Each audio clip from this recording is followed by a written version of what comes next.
right, guys, welcome back. Oh man, there's so much going on this week. I'm so excited that the fandom is so um, active and everyone's so excited, but it's because we can all see it. So um, I'm just trying to keep my head above water with everything. I'm going to go through comments today and I will try to get to a few asks, some things that I missed, but I think most of the things I wrote down that I missed in my video analysis have been put in comments, so we'll go with that. And then we'll just get through as much as we can, okay? People are sending me stuff. It's fantastic. So we're going to start on these Facebook comments here. Some of these I'm just going to read through just because they're great comments. Others I might discuss. Um, for the missing 17 days, there's so many ways they could have gone with this. And while I know you are definitely on the they tried to bury her body at a church track, I've always thought it makes more sense logically and in terms of her survival that her body never made it out of the grading parking lot. I think we will see soon though. Yeah, well, the reason that I think that though is because they released a trading card that said that on it, that they tried to bury her at a white church. So that's actually information that has come from AMC and from the powers that be. And I remember one of my good friends back then when that came out immediately messaged me and went, what the hell is this? Like, are they rewriting what happened? We never saw a white church, but it's them giving us hints to what happened. And that was not very widely circulated. So you can bet most of the fandom has not seen that, but you can find it. I'll try to, I need to make a note to link it in the show notes so that you guys have it. But it's definitely true that we don't know what the details of that are, and more than likely there are things they gave us that are a little bit misleading. So I hope you're right that we learn sooner rather than later. Let's see about the account we were talking about. It's one of the Facebook ones, I think. Oh, and there's at least three accounts that we nearly 100% sure, if not 100% sure, are AMC run. That one being at the top of the list. Everything is very PR minded, and the replies to comments make it even more obvious. They also curate their comment section by deleting certain comments, and that's definitely not something fan accounts do. So good, yeah, good points. Fan accounts don't act like these ones do. Um, then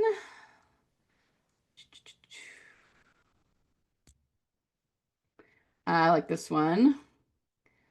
That painting, y'all. Just look it up. The name of the painting, I'm not going to try to say what that is. It means the promise after the storm. So this comment actually came in before the first episode dropped, but think about that. The painting means the promise after the storm, and we've seen the storm now. So that's super cool. This is just a response to when I covered that ask where they were asking what I think the moment was that Daryl fell in love with Beth. So we have, I agree about the hand-holding scene being the moment Daryl becomes consciously aware that he feels something for her. I don't think a girl has ever held his hand before. I don't think so either. And this girl is someone he had already bonded with, trusts, and he is attracted to her. And he just falls further with every moment together in Alone.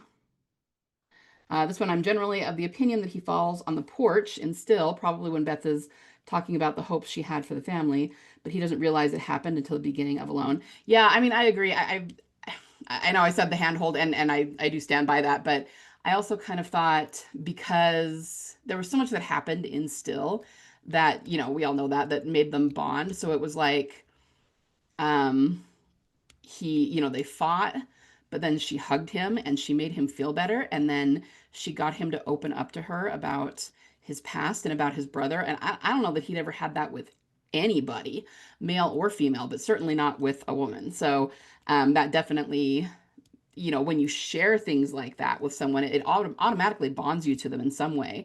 And then, as has already been said, if it had been Rick or Glenn or something, then it just would have made them better friends, closer friends. But because she is who she is and because he's attracted to her, then of course that's going to shift into romantic feelings. So yeah, really great comments here. We only have seen the face touching with Beth and Isabel. Let's see.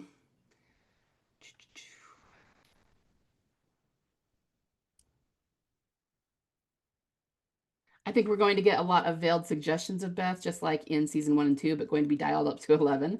I find it interesting that neither Beth nor Isabel's name is mentioned in the season, but it's clear that Daryl is thinking about lost loves and his life in general a lot this season.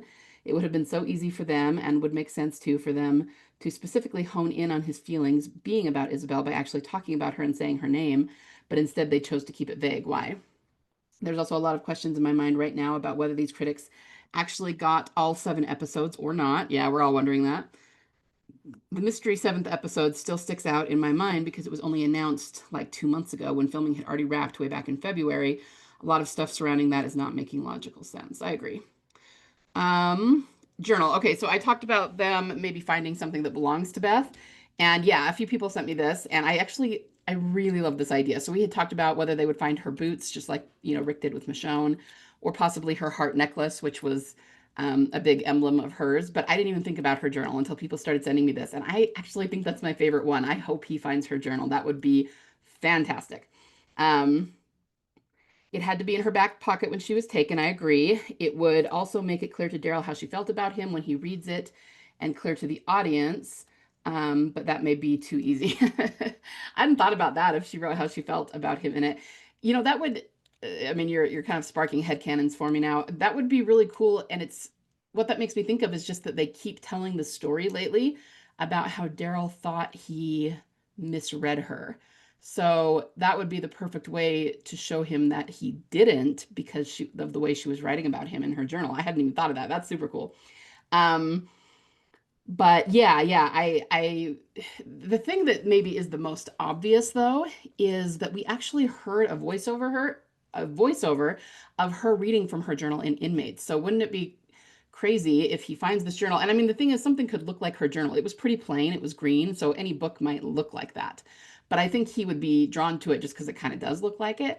And then what if he flips it open and he's like reading that voiceover entry, like, hey, I forgot about you, and everything she says at the beginning of Inmates, that would be wild. So I kind of hope they do that. I love this idea. Um, so yeah, a bunch of people have been talking about that. This is about the reviewer who seemed to have slipped and said that she kind of thinks TD will like this season. And there's been a lot of talk about this. I've gone back and forth with quite a few people, not in a bad way, but like people sending me things and talking about other reviewers they've talked to. It does seem to be that she's getting a lot of hate from other carolers because they think she has converted to Team Delusional.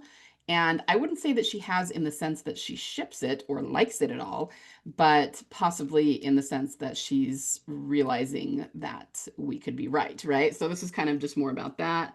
Um, the fact is, she openly gave TD crumbs, and so that's exciting. Um, and then in terms of finding items that's Beth's, I gotta say, I don't think so. At least based on what we've been told and assuming they've actually seen everything, there's nothing overt in the season that connects Daryl to any love interest really, and nothing Beth related. An item would be something super obvious, and I think we would be hearing a lot more about it already. We also did get more clarification later on the twist that it's more of a surprise than a twist per se, and that it is very similar to Carol's return scene at the end of season 1. I think it's likely Caudron's return since we know he's in season 4 at this point. That's again, though, assuming there wasn't more stuff that reviewers weren't provided with. So much stuff to cover, lol. We did speak with another reviewer, and she was much more guarded with her answers, but it was asked for her to compare the season to a season of The Walking Dead, and she said either season 2 for the first half or the first half of season 5. So yeah, I mean, at the end of the day, we don't really know. And all I would say is they didn't say there was nothing that connects him to a love interest. They just said that he doesn't have a love interest and that Beth is not seen or heard. So, I mean, again, we feel like they're being very careful with their words so that they can go back and point to their review and say, see, I didn't lie. But that doesn't mean they aren't being somewhat misdirective, right? Codron, I wouldn't be surprised to see Codron either, except that I don't know why that would annoy anyone. They said that a lot of people are going to be annoyed by the twist because it's been done before. And yeah, someone coming back, okay, if it's like Carol showing up at the end of season 1, cool. But at the same time, I don't know why that would annoy half the fandom. You know what I mean? Codron was never really considered dead. He just took off, but we didn't see him die. So people are assuming he's alive. So that's the only reason that wouldn't fit what they said to me. Um, but I actually do hope we see Codron again because I like him as a character. And yeah, that's super suspicious that she's comparing it to season 2 or season 5. Um, I almost wonder season 2 because I mean, obviously Beth is in both of those seasons, but she was in 3 and 4 as well. And season 2 was so focused on Sophia. And I mean, I think maybe the reason that they are comparing it to those seasons is because Daryl is looking for someone who's been taken. In season two, he was looking for Sophia. In season five, he was looking for Beth, right? Um, I don't know. I was even thinking, although I guess it would be, it occurred to me, what if they do something very similar to what they did in Daryl Dix? Well, I guess it would have been season two. I was going to say one, but I don't know how it would be, but if he like somehow hallucinated Beth and that's how he, quote unquote saw her, which I guess wouldn't work because they said he didn't see her. So maybe that wouldn't work. But I was even thinking, what if they did the same thing they did with Isabel so they wouldn't be saying she was alive, but we would know better. Anyway, just spitballing, but if we don't see her, then actually that probably doesn't work. So scratch that. But anyway, it's just really interesting to try to figure out what they're talking about, right? All right, so let's keep going here. Let's see, we got the journal stuff. Let's look at this. Um, so this is stuff that she picked up in the episode, which is a lot of it's very similar to what I said. But the poem, I've not had a whole lot of chance yet to look into the poem. This is a long requiem about a woman who died suddenly and too young. And right from the get-go, a scene that previously was released has been altered for air that was not in the scene before. So she's talking about the words, right, from the poem that were put on there that was not there before. This gives me the hope that screeners might also have been altered versions. Daryl's age, I was pretty young when this started, the hot dogs being for a special occasion. The opening, they said in an interview, this new opening is inspired by the artwork of Spanish artist Goya. It does look like Goya, doesn't it? This is particularly interesting because a famous Goya painting is prominently featured in Dead City Season 2. It's the one that the Dama has that's very grotesque looking. And that painting is housed in Madrid, Spain. So that heavily implies that the villain in Dead City is connected to one of the villain groups in Europe in order to be able to have brought that painting to the United States. We already saw in France that villain groups were trading artwork. Yeah, and remember that we had that location stamp for the next season of Dead City, which said France. So clearly there's a connection there, and they're really setting it up. So yeah, great catch. And now we have Daryl Dixon making Goya connections too. These shows are going to be merging at some point. I can just tell, definitely. They've even been marketing them together. So the imagery in the opening itself really do need a screen by screen analysis of this. We do. But opening shot features a moth, more imagery that we saw in Dead City season 2. Then we get a shot of what looks like the, oh geez, Compostela de Santiago, sorry, in this end of the pilgrimage of St. James, where it's theorized Daryl's pilgrimage may end too.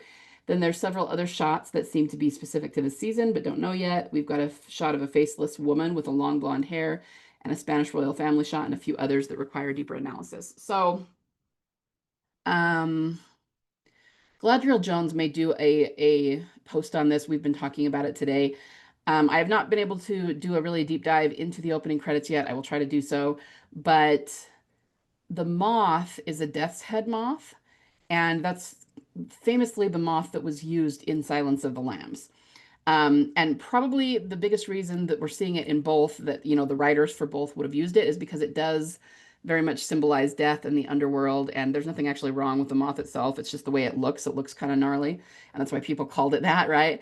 And I think she'll do more of the details around that. But it also occurred to me that the writers may have used it here specifically to reference Silence of the Lambs, because we've seen we've seen them do references to famous mystery and crime movies before. Um, Back in season 11, when Eugene was trying to figure out the whole mystery behind who Max was and everything at the Commonwealth, they did the 1634 Racine, which was an address that comes from the movie Untouchables.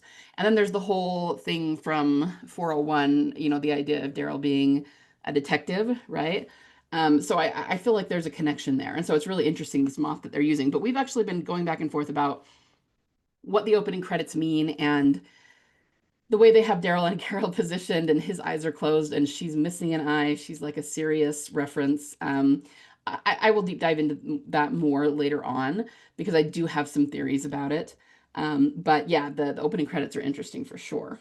The color red is referenced a lot in this episode, starting with the candy Daryl eats. I don't think Daryl's dying though, neither do I. I think it's Carol. Carol is going to die the next season. The red could also be represented in the red line of fade. Um, I know that a lot of people think Carol is going to die. I'm not convinced that she is. And I actually do have some theories about why we're seeing some of the symbolism we are around her. But again, I'm not 100% sure. I'm not going to die on that hill. You know, if she dies, it will really surprise me that they killed her off. But I'm not going to try and convince anyone one way or the other. We'll just have to wait and see what happens. But I can talk about that more later. Julian mentions dog's eye, serious symbolism. Yep. Something I didn't catch until the second time around. We don't know that it was actually Julian flashing that light. It's assumed he was, but when he's explaining to Daryl and Carol how he found them, he never mentions it. He just said he followed the walkers. Yeah, that's a good point. I mean, yeah, but it is what we're meant to assume, I guess. I mean, I think it makes sense what he said, that he saw the walkers and that then he started flashing the light at them. And then once they responded, he made his way to them on the rooftops. But I mean, you're right that he doesn't actually say that. So yeah, that's an interesting point. The most obvious one, Daryl repeats Beth's line about being the last man standing. Yes. Obvious nod from the writers to us and something that would jog Beth's memory and even some of the GA's minds. So I actually did write that down in my notes and then I completely somehow glossed over it and missed it and didn't end up putting it in my video. But yeah, that's a big one. Not only because it's Beth's line, but something that made me think about is that remember that I said Julian is a Beth proxy. And so Daryl saying it to him, it feels like it applies to Beth in some way. And I had never thought of that before. Obviously, when Beth says that in season 4, she's talking to Daryl, she's talking about Daryl, it's meant to be about him, but maybe it's also a foreshadow for her. And there have been, we've kind of touched on this over the years, the idea of her being the last surviving member of a community. Man, I could really dive into a rabbit hole because there's a lot of different ways in which we have discussed this. There's Bob at the beginning of Alone, who was a Beth proxy, and he had survived two communities falling. We've talked about how she actually has survived two communities falling. She survived the farm and the prison. Um, and I guess now Grady, although, you know, most people don't think she survived Grady. Um, and then there was all the stuff. I think it was when the Leah stuff was going on about the swamp fox, and it had to do with I don't even have it in front of me, so I'm going to probably screw up the details, but it had to do with references that we saw in Daryl's room, like books. He had books on pirates and things, and we started deep diving into that. And the swamp fox is a real life revolutionary historical figure from the US who, if you've ever seen the movie The Patriot, Mel Gibson's character in The Patriot is based on him. And he was very much about guerrilla warfare. He was leading a rebellion, so it kind of fits into what we think, you know, Beth might be up to when we find her again. And there's a story about him having survived the fall of his community because the community was sacked by the British. You know, this was like a community of colonists, and it was during the Revolutionary War. And they were all either killed or carried off as prisoners. And the only reason that he wasn't part of that is he had left the community because he hurt his knee and had to go into a, you know, to a different community to see a doctor. Anyway, so we found that story and we thought it was relevant to Beth in some way. Um, so anyway, kind of a tangent, but all I'm saying is the you're going to be the last man standing might actually apply to Beth every bit as much of it as it does Daryl. And I had never thought of that until I heard him say that to Julian. So really super interesting.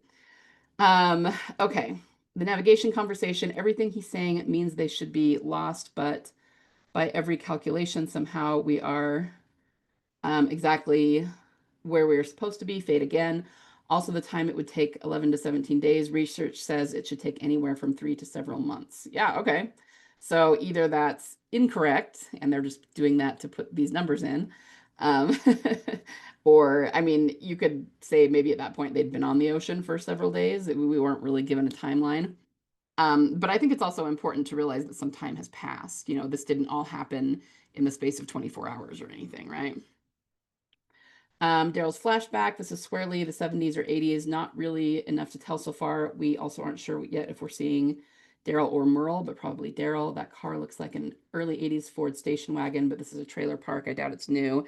Exactly. Yeah, I've seen a lot of talk about people analyzing the flashback, and I would just urge caution with that, only because, um, yeah, because because he grew up poor, anything that he has might be really old. So, it's really hard to judge the timeline by what we're seeing, at least yet. So hopefully they'll help us nail it down a little bit more eventually. Carol talks about Isabel, but Daryl doesn't. Um, she's at peace after her Sophia hallucination. Kind of go through that. The name of the boat. Everything gone forever in a final dram. This kind of evokes the whole last man standing thing again. These are some of the last humans on Earth. The squid came and there was no one left to find in relation to settling down with someone. This might be my favorite scene of the episode. Daryl just looks so wounded here. But the show isn't over, so the implication is that perhaps there is still someone left to find. Better to have loved and lost than never to have loved at all. Again, this could be Isabel. It can also be Beth. It can be both.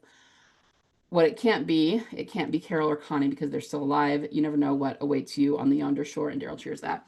And the other thing that I thought of is if you like another way to interpret this line. So he says the squid, which is the walkers, came and there was no one left to find. That could be talking about the missing 17 days too. Like he went to find her again where they left her and the walkers were there and there was no one left to find. So I also think it's a reference to what happened. And that could also be why he's looking so sad. So there's a lot of double meanings going on in this dialogue. That's why it's such fantastic dialogue. Um, Carol starts worrying they're going to die and expressing how much he means to her, but Daryl doesn't want to hear it and says, "Stop it." Same as he said to Beth when she started talking about dying at the Moonshine Shack. Yeah, hey, I hadn't thought of that. Good call there. Yeah, Carol's line about the hot dogs is funny. And I don't know if these hot dogs represent Beth. They're going home with her. Yeah, exactly. That's what I said. When they wash up on shore, lighthouse in the distant background. This could very well be the Church of the White Virgin lighthouse that I found a week or two ago. The spot they were filming is right by it. Going to look for Julian in the boat. He's not there. They find him as a walker elsewhere. Kind of a stretch, but it could be like them going back to look for Beth's body. Yeah, that's what I said too. He gets a burial at sea. Carol looks sad and looks at the hot dogs. Again with these hot dogs. Um, Carol asking, what if we were stranded on an island in the middle of nowhere? This is again something that could be turned romantic, but the writers immediately shoot it down with Daryl's response. Then we'll fix the boat and get unstranded. No, we'll settle down here and make it work or something along those lines. Just think how, just think it's funny how unromantic they are making everything now. They realize they need to stop. Let's see. They need to stop the will they won't. Oh, the will they won't they that they are going to put him with someone else. Yeah. Definitely. Carol and Daryl's conversation, you lied, you always lie. I'm unsure what she's saying Daryl lied about here, but then he replies, I never lied to you ever. But Carol replies with, you hide some stuff. This can't be referring to Isabel because he pretty much told her about that straight away. He admits he hides his feelings about a lot of things. Daryl never voiced his feelings to Beth about anyone. And then again with the hot dogs. Let's see. I'm expecting a 3-hour deep dive into the Rilke poem. um, I will do my best. Um, I haven't gotten to, let's see, I need to do the opening credits and the poem. Yeah, I've got to write these all down or I'm going to forget them and not get to them. So let's see, what else have we got here? I think that's most of it. Yeah. Okay. So I said I was going to try to get to asks and I did not get to any, but let's just go with the comments there. And I will get into the asks in the next video. Okay, so I hope that you have all seen the episode by now and are enjoying it. But I like reading these comments because they come up with little nuances that I either didn't notice or just didn't cover. And the point is we can find a lot in each of these, every single scene in the background, in the objects around them, in the dialogue. I tend to focus really heavily on the dialogue and the character arcs. But some of my fellow theorists, like W.D. Way, is an artist, so she's really good at colors and shading and noticing things in the background that I don't even notice. My eyes just gloss right over them. So just to show you that there's a lot to pick up here, and every single thing is purposely placed by the writer. So anyway, I'm sure I'm preaching to the choir with that, but I will go ahead and see you in the next video.